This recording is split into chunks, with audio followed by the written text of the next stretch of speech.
राजस्थान के एक सीट पर हुए विधानसभा चुनाव के नतीजों पर अब सबकी नज़र लगी हुई है। यह सीट है अंता, और अंता सीट इस बार इस मायने से भी काफ़ी चुनाव नतीजों में प्रभाव डालने वाली बताई जा रही है, क्योंकि यहाँ पर दिग्गज चुनाव मैदान में नजर आए। दिग्गज मतलब पूर्व मुख्यमंत्री वसुंधरा राजे भी यहाँ पर अपना दमखम दिखाती नजर आई। मुख्यमंत्री भजनलाल शर्मा के साथ एक नहीं दो बार रोड शो किया। बीजेपी प्रत्याशी मोरपाल सुमन के पक्ष में माहौल बनाने की जबरदस्त कोशिश की। वहीं कांग्रेस के तमाम दिग्गज भी इस अंता चुनाव में खास तौर पर यहाँ पर अपनी पुरानी गुटबाजी को, पुराने मतभेद को बुलाते हुए एक मंच पर नजर आए। चाहे बात सचिन पायलट की हो, चाहे बात अशोक गहलोत, गोविंद सिंह डोटासरा या नेता प्रतिपक्ष टीकाराम जूली, सबने अपना दमखम यहाँ पर एकजुट होकर दिखाने की कोशिश की। लेकिन इन दोनों ही यानी कि दोनों राष्ट्रीय पार्टी, कांग्रेस हो चाहे बीजेपी, उनके चुनावी समीकरण को यहाँ पर नरेश मीणा ने पूरी तरह बिगाड़ कर रखा हुआ था। इस तरह की बातें सामने आई कि नरेश मीणा यहाँ पर दोनों ही राष्ट्रीय पार्टी के प्रत्याशियों को जबरदस्त टक्कर देते आए हैं। मेरे साथ इस वक्त राहुल गोस्वामी हैं, ये अंता भी जाके आए हैं, राजस्थान की राजनीति को बेहतर तरीके से समझते हैं। मैं इनसे जानने की कोशिश करूंगा कि अंता की जनता ने किसके पक्ष में इस बार वोटिंग की है। हालांकि नतीजे 14 तारीख को आने हैं और उससे पहले यहाँ पर कयास ही लगाए जा रहे हैं कि चुनावी नतीजे किस तरह से होंगे। क्या राष्ट्रीय पार्टी में से कोई प्रत्याशी जीतेगा या निर्दलीय बाजी मारेगा, क्योंकि एक बार निर्दलीय पहले भी अंता से चुनाव जीत चुका। और हमें यह बात नहीं भूलनी चाहिए कि अंता 12 झालावाड़ इलाके से का जिले में आता है, और ये वसुंधरा राजे का मजबूत गढ़ है, जहाँ से वे 5 बार सांसद रह चुके हैं। उनके बेटे दुष्यंत अब भी यहाँ से पूरे दमखम के साथ चुनाव जीतते हैं। तो राहुल जी, अंता की जनता के मन में क्या है, कुछ समझ में आया इस पूरे चुनावी माहौल को देखने के बाद? अंता का चुनाव बहुत ही रोचक और त्रिकोणीय मुकाबले में फंसा हुआ है। बीजेपी के कैंडिडेट हैं मोरपाल जी, वो हैं वसुंधरा राजे की पसंद माने जा रहे हैं। तो वसुंधरा राजे जी के लिए जहां प्रतिष्ठा का सवाल है, वहीं भजनलाल जी के लिए उपचुनाव को जीतना बहुत बड़ा एक प्रतिष्ठा का सवाल बना हुआ है, यानी कि पूर्व मुख्यमंत्री और वर्तमान मुख्यमंत्री दोनों के लिए बना हुआ है।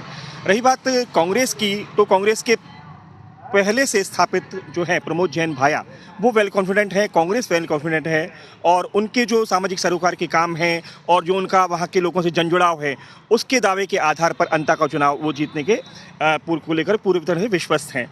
तीसरे हैं नरेश मीणा। नरेश मीणा एक दबंग छवि के नेता माने जाते हैं।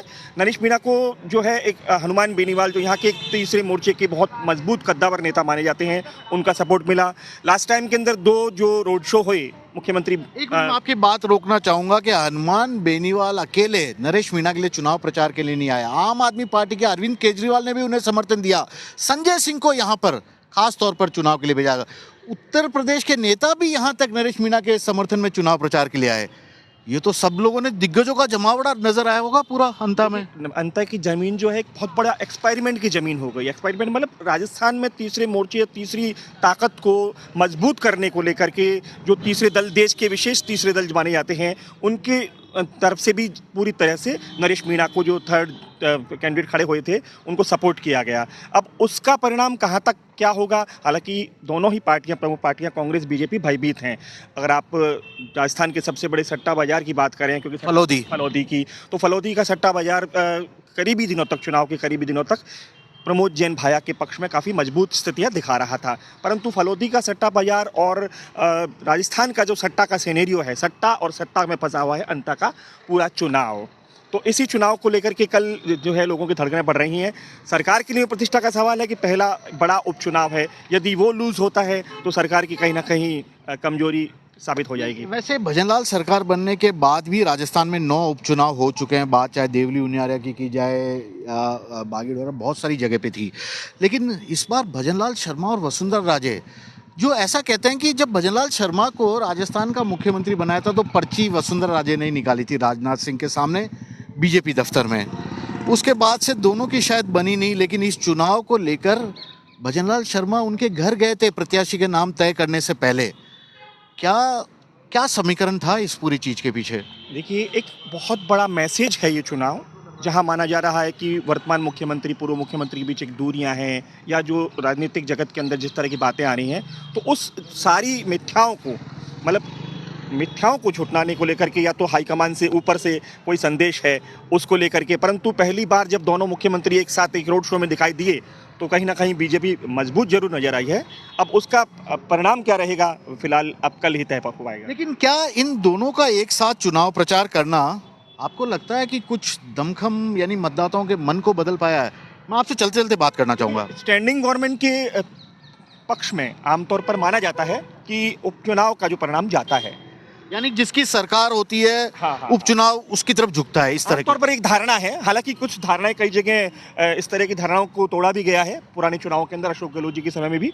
परंतु अभी जो वर्तमान स्थिति दिखाई दे रही है, प्रमोद जैन भाया जी मेरे को नहीं लगता कांग्रेस से ज्यादा एक व्यक्ति के रूप में वहाँ के ज्यादा वो मतदाताओं में इंडिविजुअल अपना दमखम रखते हैं अपना, क्योंकि वहाँ पे वो शादियां भी कराते थे गरीब लोगों की, काफी सामाजिक सरोकार में, समाज सेवा में है, लंबे समय से जुड़ाव है और उनका योगदान रहा। पत्नी भी तो राजनीति में है। हाँ, उनकी पत्नी का भी उसका भी फायदा मिलने का है। पर कहने का अर्थ यह है कि नरेश मीणा जो है उसके पास जो संख्या बल क्या वोट में तब्दील हो पाएगा कि नहीं हो पाएगा, ये बड़ी सोच का। वोट में तब्दील क्यों नहीं हो पाएगा? क्योंकि उसके समर्थक जितने भी हैं सब दावा कर रहे हैं कि जब देवली उनियारा, जो कि उनका न तो गृह क्षेत्र था न कुछ और था, वहाँ जाके जब चुनाव लड़ा तो करीब 68,000 से ज़्यादा वोट लेके आए थे। सेकेंड नंबर रहते बीजेपी को और कांग्रेस को कड़ी टक्कर, जबरदस्त टक्कर दी थी। आपने देखा था देवली उनियारा, जो थप्पड़ कांड के कारण भी फेमस है। तो यहाँ पर ये तो उनका खुद का इलाका है, ये तो वो आपकी सारी बात सही है, परंतु मौजूदा परिस्थितियों को देखते हुए कि आज की स्थितियों में जनता भी बहुत प्रैक्टिकल हो गई। राजस्थान की जनता को आउटपुट चाहिए, आउटपुट बेस्ड, मतलब कि उनको राजनीति चाहिए। उस हिसाब से यदि व्यक्ति को वो तवज्जो देते हैं तब तो नरेश मीणा और प्रमोद जैन भाया, और यदि सरकार की फेवर के अंदर, और क्योंकि वसुंधरा राजे जी का इलाका है तो स्वाभाविक ही है बीजेपी बहुत मजबूत स्थिति में है, और हो सकता है कल अब तक जो परिणाम आएगा उसमें आपको उसके फेवर में भी कुछ दिखाई पड़ जाए, क्योंकि अभी तो किसी भी निष्कर्ष पर पहुंचना संभव नहीं है। जातिगत समीकरणों की अगर मैं बात करूं तो नरेश मीणा समाज से आते हैं, जिसका सबसे ज़्यादा वो वोट बैंक है, काफ़ी प्रभावशाली है, करीब 30-35 हज़ार के आसपास। उनको अपनी जाति के अलावा भी दूसरे से मिलेंगे, क्योंकि चुनाव प्रचार के भी दौरान देखा गया था, देवली उनियारे में देखा गया, बात बात पे गुस्सा कर रहे हैं, बात बात पे आक्रामक हो जा रहे हैं। क्या यूथ को पसंद आ रहा था ये, या वहाँ की जनता, जो अंता की जनता है, वो भी तो सब कुछ देख रही थी? एक गुस्सेल आदमी को कोई कैसे बना दे, ये भी तो सवाल उठता है। देखिए, इस सवाल पर नरेश मीणा हमेशा यही कहते हैं, वहाँ के मीडिया कर्मियों से भी बातचीत होती है कि ये उनका अंदाज है। अंदाज कहने का अर्थ है कुछ सॉफ्ट बन करके अपनी बात मनवाता है, कुछ अधिकारियों पर दबंगता से अपनी बात मनवाता है। तो वो कहते हैं मेरा यही अंदाज लोगों को पसंद है और इसी अंदाज के मेरे लोग कायल हैं। उनका जो नेचर है, क्योंकि वो छात्र राजनीति उनका जो धरातल है, जमीन उनकी छात्र राजनीति है, तो अपनी बात को मनवाने का जो उनका तरीका है, उस तरीके को वो कायम रखे हुए हैं। एक हमने अभी बात की थी कि दिग्गजों का जमावड़ा, केवल जमावड़ा नहीं था। केंद्रीय कृषि मंत्री शिवराज सिंह चौहान ने तो एक वीडियो भी जारी किया था, मध्य प्रदेश के हैं, धाकड़ समाज को लुभाने के लिए। एक तो धाकड़ समाज के वोट, क्या आपको लगता है कि शिवराज जी के कारण बीजेपी के पक्ष में झुकेंगे?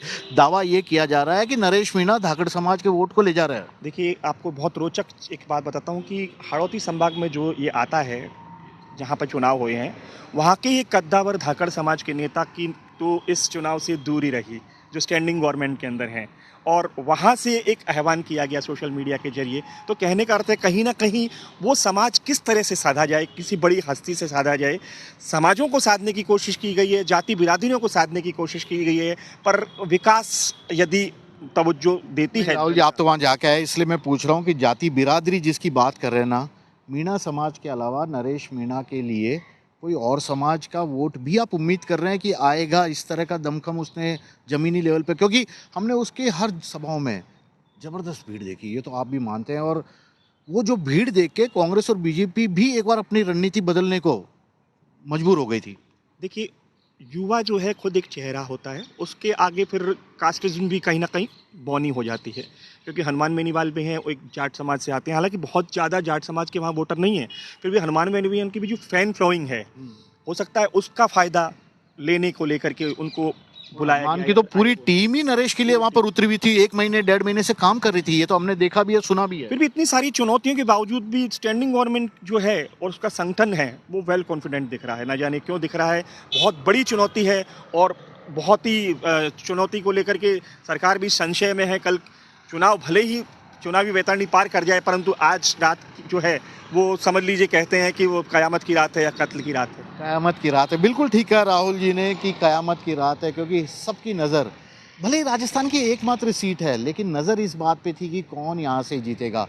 बीजेपी के लिए ये प्रतिष्ठा या कहें नेताओं को अपने आप को एस्टेब्लिश करने का चुनाव था। वसुंधरा राजे फिर से अपना दमखम यहाँ दिखाती नजर आई। भजनलाल शर्मा की कोशिश ये थी कि 2 साल में उन्होंने अपनी सरकार में जितना कामकाज किया उस पर अंता की जनता से मोहर लगा लिया जाए।